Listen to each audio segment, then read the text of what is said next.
एक अमल के ताल्लुक से बाकायदा पाबंदी के साथ अमल किया जाता है, वह अमल यह है कि ईद की नमाज जैसा खत्म होती, दुआ जैसा खत्म होती, फौरन उठकर लोग मुनाखा करते हैं, यानी सुन्नत समझकर गले मिलते हैं।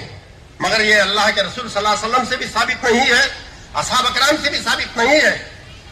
एक नेकी समझकर जिस तरीके से ईद की नमाज अदा करना जरूरी है, मुनाखा करना, गले मिलना भी उतना जरूरी समझ रहे हैं।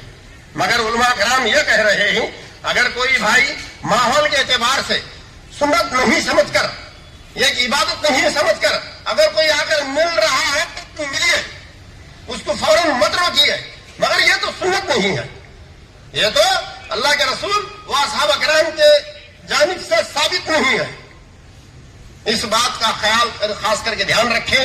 अगर किसी माहौल में अलग अलग तरीके हुआ करते हैं मेल मिलाप के, उसी तरीके यहाँ पर भी एक मौका हो सकता है। तो मेरे मोहतरम तो पूरी उसी इरादे से आप लोग अपने भाई कोई मिलने आए तो मिल सकते हैं।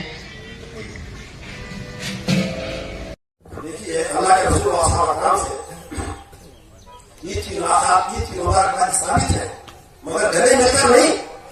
तक़ब्बलल्लाहु मिन्ना व मिनकुम, क्या कहते थे अल्लाह के रसूल और असहाब किराम? तक़ब्बलल्लाहु मिन्ना व मिनकुम, तक़ब्बलल्लाहु मिन्ना व मिनकुम कहकर अल्लाह के रसूल और असहाब किराम ईद की मुलाकात, लोगों की ईद की मुलाकात किया करते थे। मेरे मोहतरम दोस्तों, ईद की नमाज होते ही गले मिलना साबित नहीं है, और निकाह होते ही दूल्हे से गले मिलना भी साबित नहीं है। जो साबित नहीं है वो काम शैतान हमसे करवा रहा है, जो साबित है वो काम शैतान उस काम से हमें रोक रहा है। तो क्या साबित है?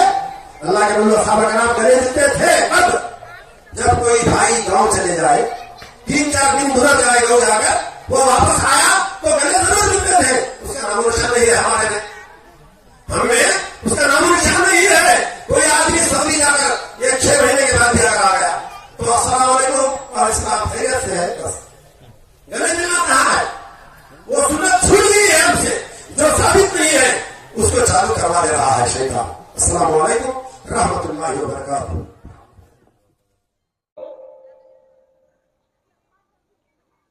अगर कोई इमाम ईदगाह में नमाज पढ़ाने के बाद ये कह दे कि ईद की नमाज पढ़ाने के होने के बाद आप एक दूसरे को ईद की मुबारकबाद देते हो, ईद मुबारक, ये गलत है, नाजायज है, नहीं देना चाहिए।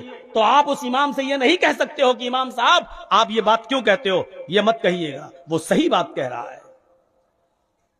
अगर कोई शख्स ये कहे मस्जिद के अंदर या ईदगाह के अंदर कि ईद की नमाज के बाद फौरन सलाम फेरने के बाद और खुतबा खत्म होने के बाद एक दूसरे से हाथ मिलाते हो, एक दूसरे से मुआनिका करते हो, गले मिलते हो, ये सब जायज नहीं है, नाजायज है। तो आप उस इमाम को ना तो हटा सकते हो ना मना कर सकते हो, इसलिए कि ईद के बाद नमाज खत्म होने के बाद ना गले मिलने का कोई सबूत है, ना मुसाफा करने का कोई सबूत है, और ना ईद मुबारक कहने का कोई सबूत है। सिर्फ इतना है कि जब आप किसी से मुलाकात करें तो आप सिर्फ इतना कहें तक़ब्बलल्लाहु मिन्नी व मिनकुम।